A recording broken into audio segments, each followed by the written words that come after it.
Welcome everybody, this is your man Myles. As always, welcome. And listen, I have to tell you this, we had a goal. And that goal was to get to 1,000 subscribers by March 1st.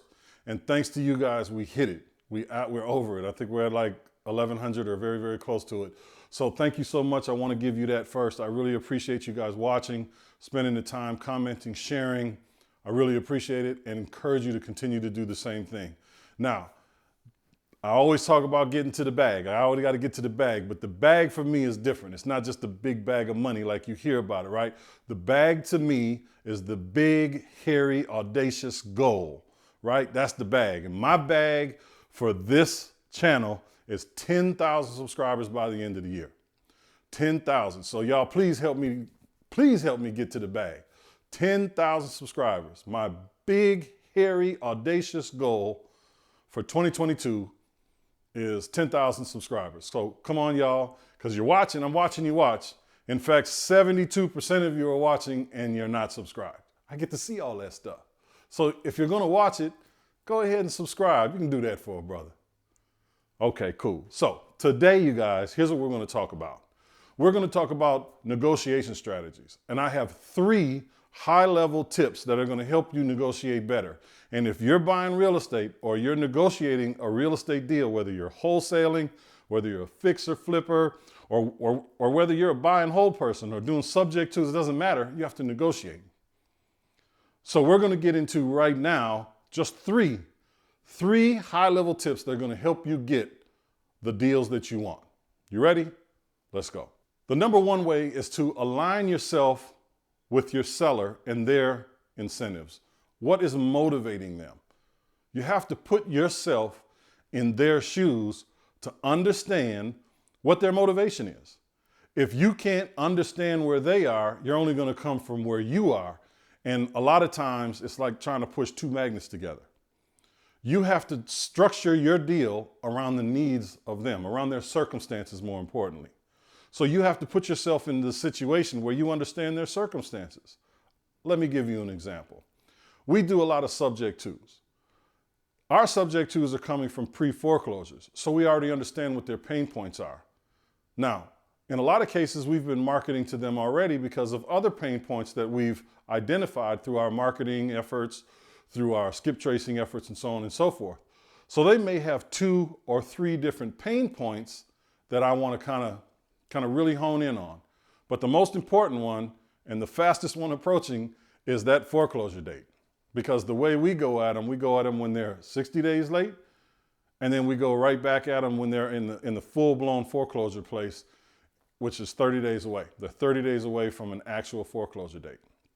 So our position is saying, hey, listen, we may not be able to save your house for you, depending on how far you're behind and what kind of physical attributes or financial attributes you have, what kind of cash you have, what kind of credit you have, can you catch up? Because we'll help you. We help people. We don't always take the house. We will give them the information. In the process, if they have other attributes, if they can go get a loan or a family member or a friend can do that, that's a story for another day. But I understand what their pain points are. I understand that they may not have money to move. I understand that their credit has been damaged. And because of that, it may not be as easy for them to get into a nice place, whether it's another house to rent or an apartment to rent. Renting an apartment with bad credit is a very difficult thing to do nowadays. Tough. And you might have to move into a property that you don't really like until you can build your credit back up, which can take you a couple years after a foreclosure. So we come in and we explain to them that we can stop that foreclosure. We can even give you some money to move. We will bring your mortgage current, which will save your credit. And over the course of the next 2, 3, maybe even 5 years, depending on the opportunity, we'll pay that house off and you will have a paid off mortgage on your credit. And if any one of you has ever had that or knows someone that's ever had that, it pushes your credit score way up. So put yourself in their position. Understand what their incentives are. Understand where they are right now and be sympathetic to that. Because if not, you're just going to sound like a creep trying to steal their house. Now, the second tip, that is to always ask for more than you want. What do you mean ask for more than I want? Always, ask for more than you want. I'll give you a real quick example. If you want to buy a property for, let's say, $100,000, that's your maximum allowable offer, right? And if you don't know how to evaluate a property, make sure that you click the link into this and look at the other process videos, and you'll find out exactly how to evaluate a property. I'll put a link up here for that for you. But once you've done that and you understood what your maximum allowable offer is, and let's say in this case it's $100,000, you're not going to start at 100. Starting at 100 gives you no room to negotiate. So, depending on how bad the renovation is, how bad the situation is, you might ask them for an $80,000 selling price. Now, in your negotiations, that number could change. You know, when you're talking to them, they might say, oh, I gotta get at least 95 out of this deal. But now you have room, okay? The most you could pay, now keep in mind when you do this, when you said your maximum allowable offer was $100,000, you already have $5,000 or $10,000 of profit built into that. So if you offered 80 and they came back and said, look, I gotta get at least 95. I gotta get at least 95. They're already doing $5,000 better. So if you had $10,000 accounted for in that deal, now it's $15,000 potentially, but you're gonna still negotiate more. You're gonna say, well, I don't know. I'm not really sure. Let me check with my team. Let me check with my boss. Let me check with my partner. Let me check with my manager, whatever. And you're gonna get on the phone or send a text. Maybe they're not even there, right? Maybe you're the shot caller, but I'll get to that in a second. But you're gonna go back and say, oh, listen, maybe we can meet in the middle somewhere. We're $15,000 apart from each other. How about we come up 8, you come down to 88. Can we do 88? And they might say, no, it's gotta be 90. It's gotta be 93. It's gotta be 95. No matter what, you already know what their top number is or their bottom number, which is more than you accounted for. So if you can negotiate for even more, beautiful, beautiful, you are winning. You ask for more than you want because you just might get it. You just might get it. You know the story. Closed mouth don't get fed. Open up your mouth, ask for what you want, ask for more than what you want so you can at least get what you want. Fair enough? All right, so let's get into number 3. So number 3, be the good guy. You always want to be the good guy. In number 2, when I just mentioned, hey, when you're negotiating with the person, let me get on the phone. Let me call my boss. Let me call my manager. Let me reach out to them and see what we can do.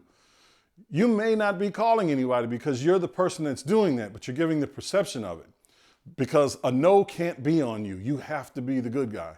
You can't take blame for the no. You're the good guy. Because if the deal doesn't go the way you want it to go today, you're the one that's got to follow up with them. Okay? So you always want to keep that rapport. And by you consistently being the good guy, remaining to be the good guy, and not taking a no, taking the blame for a no, that is, you're going to be in a great situation. So how I do that again is when I'm negotiating, I say, hold on a second, let me call my boss or let me call my manager. And I'll go and I might call my children, I might call my mother, I might be checking my email. I don't know.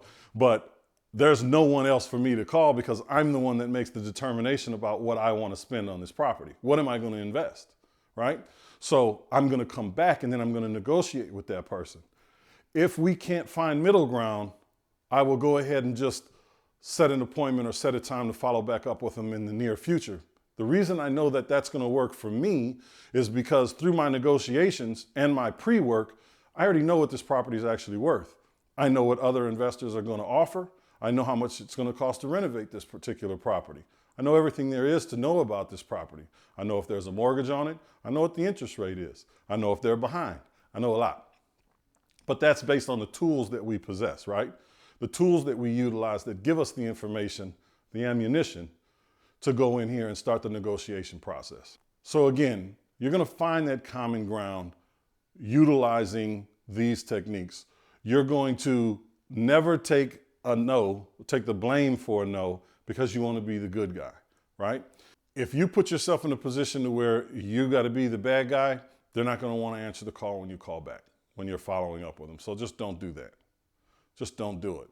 And when you're talking about the money, never make the money sound big and bad, because people already feel like this is a lot of money or it's a little money, right?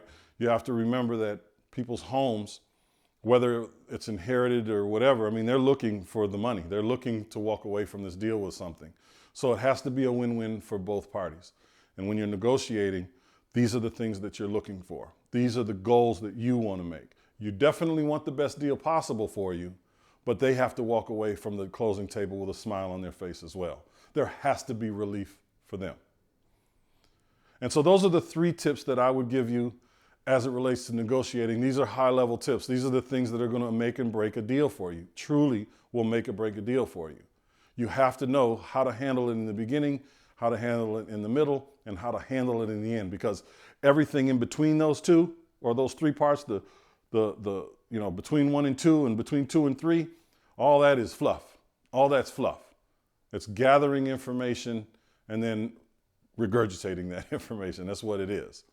So those are the high-level points. You guys, make sure that you write these things down. Practice them. Watch this video again, because they're going to help you in your negotiating process. This is your man Myles, and I appreciate you guys, and thank you again for your support. Stay tuned for the next video. It should be right here somewhere. Peace.